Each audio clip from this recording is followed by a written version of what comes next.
미래통합당 얘기로 쓱 한번 넘어와 보겠습니다. 통합당이 참 총선에서 이제 참패를 하고요. 김종인 비대위를 꾸릴지 말지 논란이 많았는데 김 기자, 어제 하루 종일 미래통합당 엄청나게 시끄러웠죠? 그렇습니다. 일단 전국위원회에서 김종인 비대위원장 임명을 가결하면서 어떤 결정은 됐지만 그대로 진행될지는 좀 불투명한 상황입니다. 왜냐하면 어제로 돌아가서 상황을 좀 정리를 해보면요. 한번 봅시다. 오후 2시에는 원래는 상임 전국위원회를 열어서 어떤 8월 31일로 예정되어 있는 전당대회 날짜를 좀 부칙을 없애는 그거를 원래 하려고 했는데 의결 정족수 미달로 무산됐습니다. 그렇기 때문에 김종인 비대위의 임기 연장이라는 그 내용이 좀 무산된 바 있습니다. 결국 4개월짜리 김종인 비대위가 된 셈이잖아요. 8월 31일까지밖에 못하니까. 그렇게 된 상태에서 전국위는 또 예정대로 열려서 가결이 됐습니다. 그래서 김종인 비대위가 4개월짜리 임기로 가결이 된 상황에서 김종인 전 위원장 측은 이것은 난 비대위원장 추대로 생각을 안 한다라고 하면서 좀 부정적인 입장을 보냈고요. 결국에는 당 지도부가 밤늦게 심재철 당대표 권한대행 등등이 김종인 전 위원장을 찾아서 심야에 설득을 나섰지만 실패했습니다. 당내 반대 의견이 여전히 만만치 않게 많습니다. 어제 격앙됐던 반응들 목소리로 확인해 보시죠. 저는 이 전국위원회가 아주 잘못됐다고 생각합니다. 본인은 지금 전권을 달라, 임기를 무제한 달라라고 이야기를 하고 계시는데 8월 30일에 대해서 확실하게 수용을 했는지 안 했는지 저는 이 부분을 분명하게 물어서야 된다. 김종인 비대위 체제는 계속해서 논란이 있을 수밖에 없다는 생각입니다. 청년들이 뭘 믿고 따라? 이 망한 당을 뭘 믿고 따라? 이게 당이야! 당을 당기잖아! 당이야! 왜 당법을 해? 당을 당기가 법안으로 판결해야지. 이쪽으로 하셔. 임기를 정해준다야지. 이건 권한으로. 그러니까 이제 김종인 비대위 체제를 좀 띄우려고 했는데 그게 지금 이제 브레이크가 딱 걸린 거예요. 근데 어제 이런 일이 있었답니다. 이른바 이제 통합당 내에서 당권, 그러니까 대표를 노리는 이런 중진들이 시도당 위원장들에게 아까 상임 전국위원회라는 게 무산이 됐다라고 말씀을 드렸잖아요. 그 상임 전국위원회 참석 멤버가 시도당 위원장들인데 이 사람들한테 전화를 걸었다는 거예요. 당권을 노리는 중진들이 그 회의 참석하지 마세요. 전국이 빨리 불참을 독려했다는 겁니다.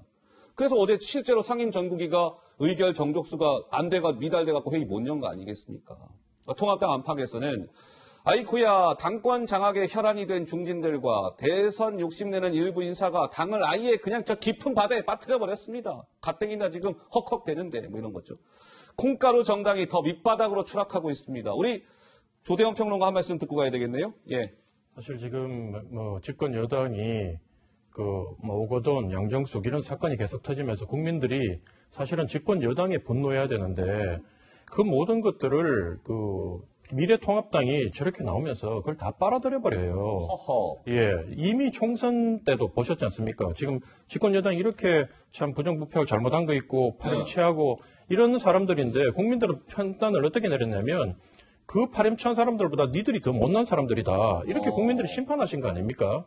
그래서 저는 지금 이걸 가지고 예를 들면 총선 지고 난 뒤에 보수의 가치를 다시 세우고 방향을 어떻게 설정을 하고 이런 계획을 놓고 저렇게 치열하게 토론을 한다면 국민들이 그래 이제 저기에 그래도 작은 희망이라도 있어 이렇게 얘기하고 그 미래통합당을 바라봐 줄 건데 지금 저 딱 싸우는 건 자리 놓고 싸우는 거 아니에요. 예, 그러니까 국민들이 바라봤을 때는 야 저렇게 해가지고 비대위원장 누구 세우고 그다음에 거기서 40대 경제를 아는 예를 들면 후보를 세우면 다음 2년 뒤에 대선 이길 수 있다고 생각하는 게 참 착각이다. 다음 또 진다. 예, 또 진다. 그걸 못 깨닫고 지금 저러는 게 국민 눈높이 안 맞는 거고 전 차라리 앞으로 긴 호흡으로 한 10년 바라보고 민주당이 패족 선언하고 다시 올라오는 과정도 우리가 이 공부를 다시 하고 그렇게 한 걸음 한 걸음 나아가다 보면 더 빨리 우리가 국민들한테 기회를 얻을 시간이 오지 저렇게 하는 건 전혀 도움이 안 된다. 전혀 도움이 안 된다. 그런 생각이 듭니다. 진중권 전 교수는 또 소셜미디어에 이런 글을 남겼더라고요. 통합당이 아이고 어중간하게 망해서 저래요. 어중간하게. 저렇게 싸움질이나 하고 있는 거 아니겠어요? 어쨌든 통합당이 미래한국당 포함해서 103석을 얻었어요. 그러니까 어중간하게 망해서 저럽니다. 영남 유권자들이 이들을 살려둔 게 문제였을까요? 뇌가 없는 정당입니다라고까지 독설을 퍼부었습니다. 우리 김관학 교수 의미심장한 미소를 짓고 계시네요. 뭐 예. 2004년에 사실은 이 탄핵의 과정에서 민주당, 열린민주당이죠. 그 당시에 이제 처음으로 과반을 넘깁니다. 그 당시에 위기가 이제 발생을 했고 그때 이제 천막 당사를 하죠. 그때 이제 박근혜 이제 대표가 실질적으로 이제 당을 맡으면서 여기까지 끌어왔는데 다시 이제 또 이렇게 이 과정이 온 거죠. 지금의 장면은 더 어렵습니다. 왜냐하면 구심점이 없는 거거든요. 구심점이 그때는 이제 미래의 어떤 구심점 역할을 박근혜 당시 대표가 했던 건데 예. 지금의 김종인 비대위원장 후보 같은 경우는 그런 역할을 할 수는 없는 거예요. 그러다 보니까 이 중진들이 자기들의 어떤 이해관계를 갖고서 이렇게 브레이크를 거는데 저는 이제는 이해관계뿐이 안 남은 당이다. 그러니까 실질적으로 자기를 헌신하거나 뭔가 봉사하려는 것이 아니라 얼마 남지 않은 이 당의 어떤 자산을 또는 자리를 차지하기 위해서 서로 이전 투구를 하는 이 모양들이 예. 결국엔 국민들에게 더 많은 실망감을 줄 수밖에 없는 것이죠. 여기서 어떻게 보면 중진들이 오히려 더 길을 열어주고 이런 장면이 벌어질 때 국민들이 많이 반성을 했구나라는 어떤 새로운 눈길을 보낼 텐데 자리 싸움하면 지금 이런 상황은 예. 국민들이 오히려 외면하게 만드는 그런 장면이다 이렇게 생각합니다. 그러면 이제 궁금한 대목은 이거잖아요. 김종인 비대위가 어쨌든 어떻게 될지 그 김종인 전 총괄선대위원장은 이 4개월짜리 비대위라도 받을까? 아니면 안 해. 그리고 진짜 다 집어 던질까? 이게 궁금한 거 아니겠습니까?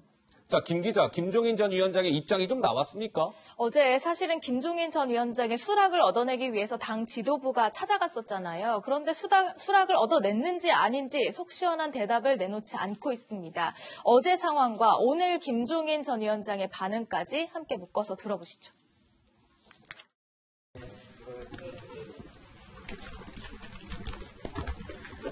비대위원장직은 결론이 잘 났나요? 포도주만 마시고 나왔습니다. 걱정하는 얘기들만 서로들 했습니다. 수락한 의사 표시도 전혀 없었고 거절하신 의사 표시도 없었고 지금 상황에서 김종인 비대위원장 체제로 당장 갈 수 있는 상황은 전혀 아닙니다. 새로운 원내대표가 좀 선출이 돼서 여건이 만들어지고 또 모시러 오면은 그때는 좀 얘기가 달라질 수 있을까요? 나한테 자꾸 그런 거 묻지 말아요. 이미 다 지나간 상황인데 뭘 나한테 물어봐. 내가 어저께 얘기했잖아. 자연인이라고 지난번 선거 도와주면서 내가 선거 끝나면 내 일상으로 돌아간다고 그러지 않았어. 그러면 됐지 더 이상 할 얘기가 없어. 네, 자연인으로 돌아간다고 하지 않았던가요? 했습니다.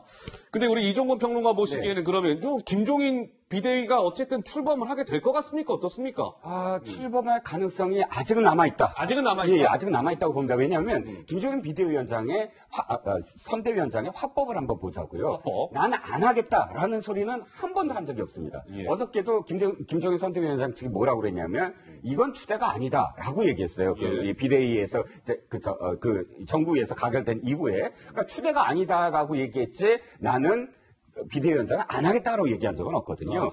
그리고 김재원 정책위 의장이나 혹은 심재철 원내대표를 만난 이후에도 그 두 분 다 확답을 하지 않았어요. 아주 애매모호한 상황입니다. 예. 그런데 이 단서가 하나, 그런 부분에서 결과가 하나 나온 게 뭐냐면 오늘 최고위를 다시 연 거예요.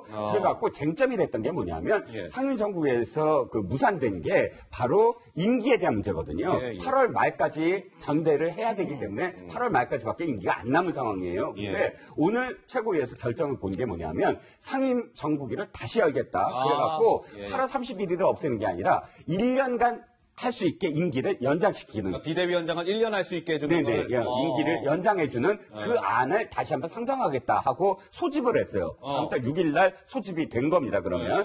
또다시 무산이 될지는 모르겠으나 한 가지 조경태 최고위원이 이걸 발표하면서 상당히 긍정적인 뉘앙스로 얘기를 해요. 아까 조경태 위원장은 이게 무슨 정국이냐라고 비판적이었잖아요. 예. 그러니까 뭔가 합의가 이루어지고 있는 과정이다라고 여겨집니다. 좀 복잡하시죠? 시청자 여러분들 들으실 때도. 이게 도대체 어떻게 된다는 거야. 그러니까 통합당 상황이 이만큼 지금 하루가 참 다르게 긴박하게 돌아가고 있습니다. 김종인 비대위 카드가 결말이 어떻게 날지 한번 이번 주말을 지나면서 대략 좀 가닥이 잡히지 않을까요? 지켜보도록 하고요.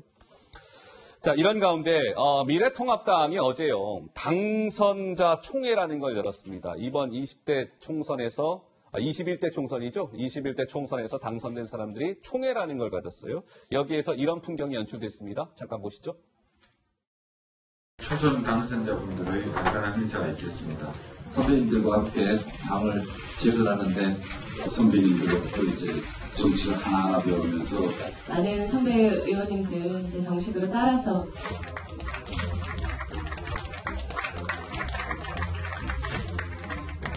우리 선배 의원님들 뒷바라지 허드렛 잡는 일 열심히 하겠습니다.